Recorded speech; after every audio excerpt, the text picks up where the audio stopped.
A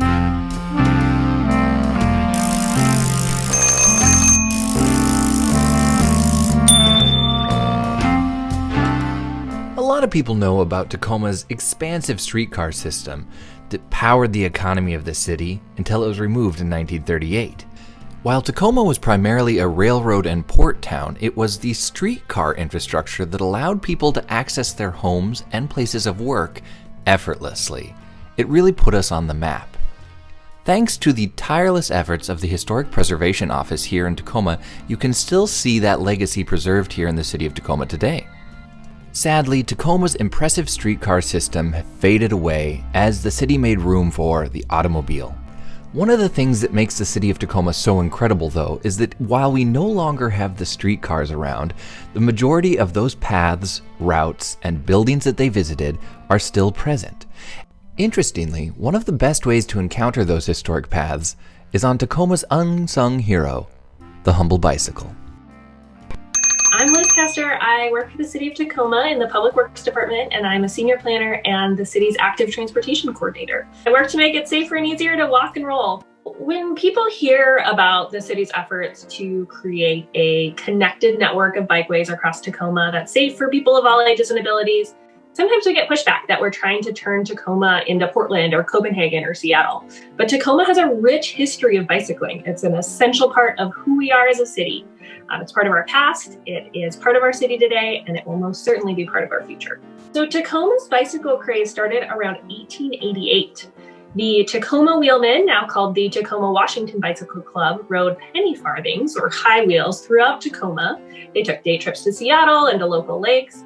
They had a clubhouse downtown that was apparently quite fancy and started to advocate for new bike infrastructure throughout the city.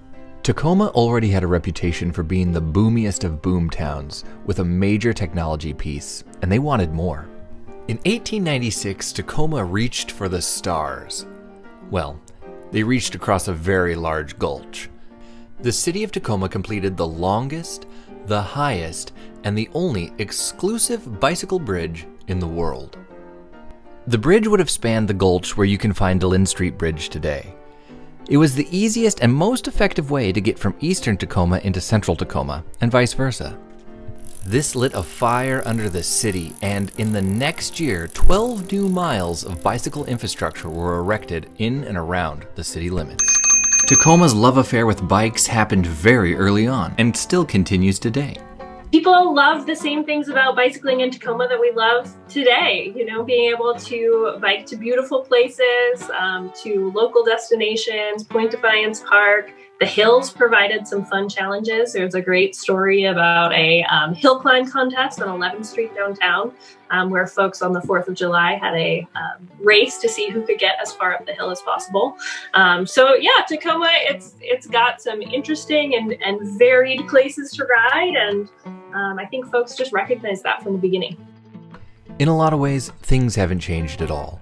A lot of today's bike paths in Tacoma are actually on top of the original bike paths that were in the area. Being able to encounter things like this is one of the things that sets Tacoma apart. Because of the actions of the City of Tacoma's Historic Preservation Office, we can still encounter these rich architectural and historic gems today. Waterditch Path, which follows along Waterflume Trail through South Tacoma, is a classic example of a bike trail that existed in the 1800s and continues to exist here today. Fittingly enough, it gets its name from the fact that it followed along the water flume that used to deliver water into the city of Tacoma. While you can still see echoes of that past, some things have definitely changed. Just like today, not everyone was a fan of people riding bikes. An 1899 article I found from the Tacoma Daily Ledger tells a story of an unnamed farmer with long whiskers who came across some cyclists on the Waterditch Path and complained about the city spending money on bicycle infrastructure. Then there are those bicycle women who go riding by with men's trousers on, he said. If my wife Maria should take a notion to ride one of those things and wear bloomers, I would certainly get a divorce. Sure. Some grumpy farmers didn't like the idea of women on bicycles, but not everyone was content to just stay at home. One of my bicycle heroes from the library's Northwest Room archives is named Miss Lucy D. Farrar. She was photographed at age 81, having been an avid bike rider for over 40 years. She lived in South Tacoma, right near Edison Elementary School, and had a second home on American Lake near JBLM, and she would regularly ride between them. The bicycling craze in Tacoma was electric. A great example is that on August 5th, 1938, the first ever annual Meet and Parade was held. There was a variety of bikes, costumes, and even loaner bikes available so that if you wanted to join the parade at the last minute, you could. The entire event concluded with very exciting races at the bottom of the Stadium Bowl, and over 90 prizes were awarded to costume racers. The bicycle has been an important part of Tacoma's story for a long time and continues to be so today. If you're interested in learning more about getting on a bike or the history of the area, look at the cityoftacoma.org's website/mobility. Take it from there. As you look through all of the photos, you really see that bicyclists were used in a lot of the same ways they are today. They're used for transportation, they're used as an affordable way to get around, and they're also fun, and that's something Tacomans have known for a long time. Be sure to check out the City of Tacoma's Historic Preservation website and join in on the opportunities that they present to help preserve the historic treasures throughout the City of Tacoma.